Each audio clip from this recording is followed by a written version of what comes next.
Hi, I'm Bill Search, and this is your regular dose of small group leader encouragement. If you're like me, you've heard the term missional for, well, ever, it seems. And most people are kind of unsure what it means. It just means they should do more than what they're doing now. And if they're a little more clued in, they realize, well, it just means to cultivate hearts for other people and to do something with that cultivated heart. That's what it means to be missional. It could mean more than that, but it's certainly not going to mean less than that. And so, what are some things that your small group can do to be more missional? And in particular, this impacts a lot of different small groups. How could you be more missional without leaving the house? Now, some small groups have no problem leaving the house because of either health or schedule or otherwise. Some small groups just have a hard time. So what could you do to embrace this idea of being a missional group from the confines of the family room? Let me make some suggestions to you. First thing you could do is study the topic. What does it mean to be a missional person? What does it mean that God is missional? What's God's mission? Study God's great commission. Study the evangelistic movements and the church planting movements of the New Testament. There's a lot in there, and your heart will race at the work of Christ in the lives of others. So study the topic of being a missional person. Something that I remember being part of a student organization way back in my high school days, the Christian organization that I was part of gave everybody a little card and said, put 3 names on that card and make sure that you pray that God would give you an opportunity to share the gospel with those 3 members, that a new opportunity would arise, that you'd have a chance to what we would call witness to them. You could do the same thing. Pass out a little piece of paper and encourage people to keep it in their wallet or purse or somehow write it down. Put it on a mirror next to their vanity in their bathroom. The names of the people that they want to see come to have a relationship with Christ. Keep a list. Maybe share that list within your group. Maybe within your group, devote a special time of prayer for the people that are on the list. Maybe pray for the person to your right in their list. Whatever it takes to just up the amperage of being a little more missional. You can do that right in your group without ever leaving the house. You could also adopt a ministry inside your church. You could adopt the kids' ministry, the students' ministry, the greeters' ministry, the ushers' ministry, the nursery ministry, the preaching ministry, the worship ministry. Just adopt a ministry. Your church, big or small, has various ministries.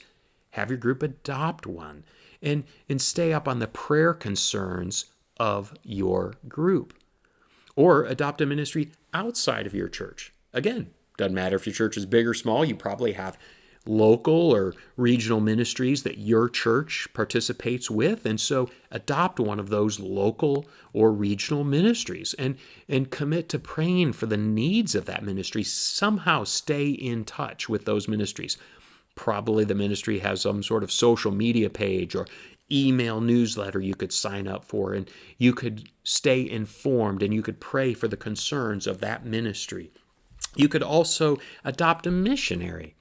You could pick a missionary connected to your church or somehow connected to your small group, and you could lift them up in prayer and send them encouraging notes. Maybe from time to time take a special holiday or birthday collection for that missionary. So often, particularly global missionaries are out there, and I have talked to far too many who feel forgotten by the home front.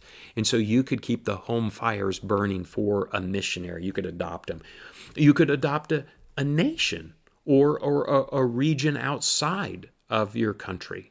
And that way you could stay informed about what's happening in that part of the world, and you could bring those prayer concerns. Your group could be excited about ministry opportunities in parts of the world where maybe the gospel is just a little flicker of a little candle.